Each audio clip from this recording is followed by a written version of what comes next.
Chapter 8. The Science Story. The universe is made of stories, not atoms. Muriel Rukeyser.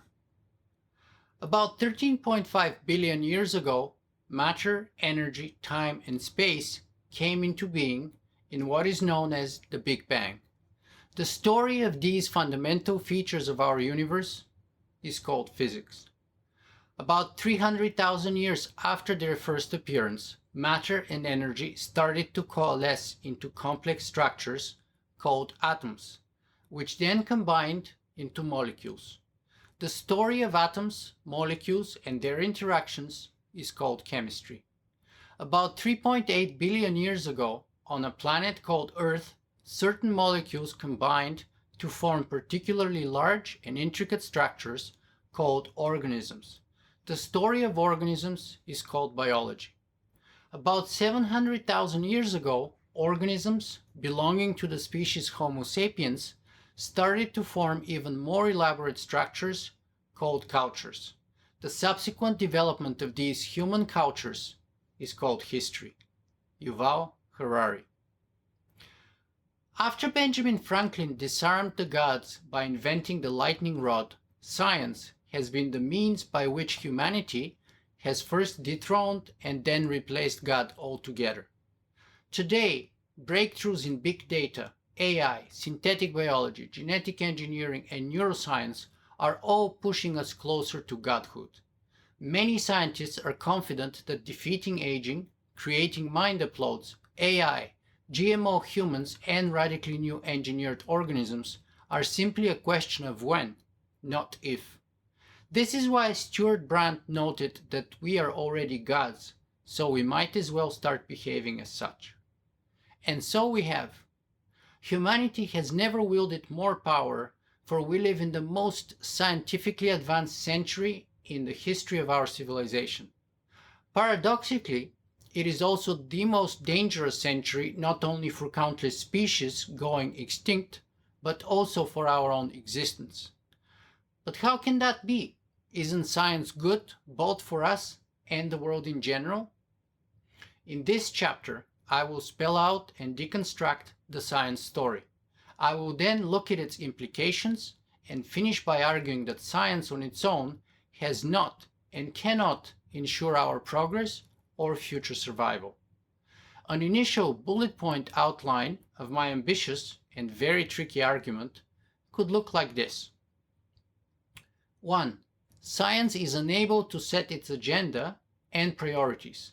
Those are set up by the political, economic, religious, and social systems that science occurs in.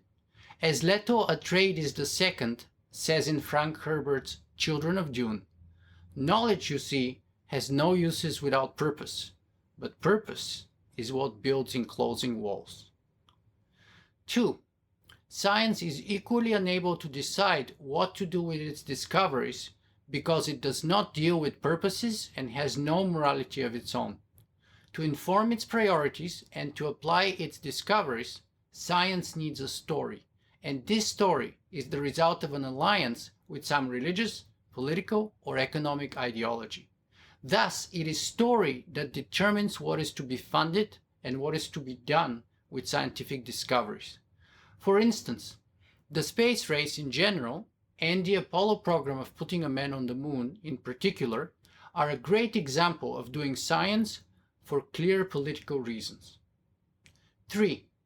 We cannot properly understand the scientific revolution by studying the greatest scientists. To understand it better, we must understand the political, economic, and religious agendas that shaped and gave birth to those. A key insight here is that while individual scientists may be interested in the truth about how our universe works, the real goal of modern science is not truth, but power.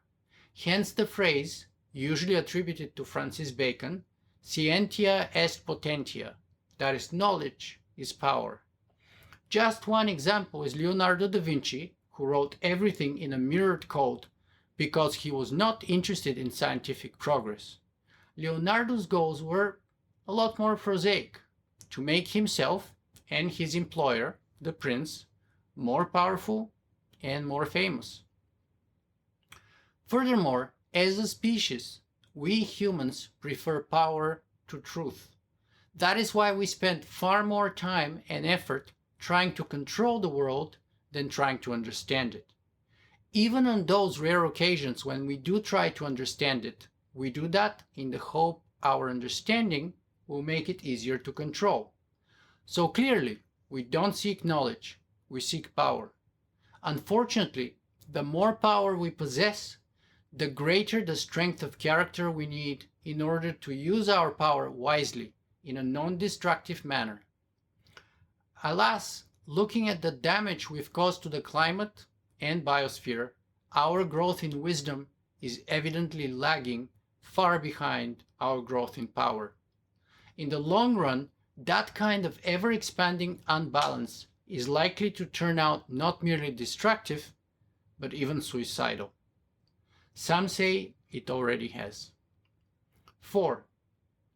The idea of progress is a relatively recent invention, and in fact, the concept predates actual scientific progress by about 200 years. It was invented by Francis Bacon in the late 1500s and was conceived in very narrow Christian terms. Consequently, there are many issues stemming from the story of progress. But what's important is that today, both science and capitalism are inseparable from progress.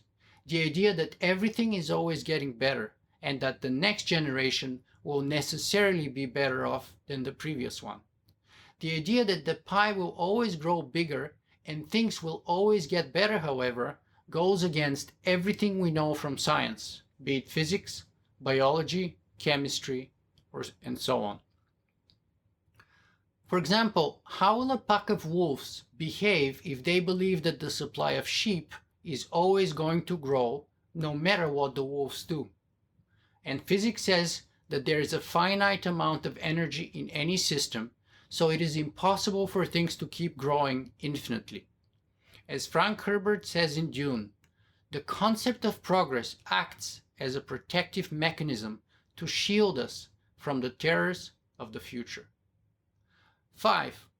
Today, science is replacing religion by promising eternal life and technological salvation. Our leading scientific project, the Gilgamesh Project, is aimed at defeating death. Concepts such as technological singularity, transhumanism, and dataism, the belief in big data, are on the path of becoming religions. 6. Just like oracles, prophets, and priests spoke for God and religion, scientists speak for science, because science or the facts can't speak for itself. So someone always interprets and speaks for them. That someone has a reason why, and therefore a purpose that originates not inside but outside of science, in a story that they have embraced and rarely disclose. That is why all great scientists are also great storytellers. Just think of Albert Einstein, Carl Sagan, Stephen Hawking, Neil deGrasse Tyson, and so on. 7. Neither science nor reason can determine our moral values. They could, at best, inform them, and so they should. But there isn't such a thing as an argument that is grounded exclusively and entirely in science or reason, because science and reason can tell us how to act in accordance with our values. But they can't tell us why we should act in the first place, what is the source of our values, and if or when we should and shouldn't use science and reason. In other words, you can't get an ought from an is. That is why Pulitzer Prize winner Toni Morrison noted, "Facts can exist without human intelligence, but truth cannot." Albert Einstein himself once said that there are no facts without theory. And what's a theory, you may ask? A theory is simply a story. So whether we call it truth or theory, we need a story to put those facts into a context, to be able to see them in perspective, to rank and organize them, to make sense of and assign value to them. Science without story has no agenda, no priorities, no meaning, no direction, no value, and no use.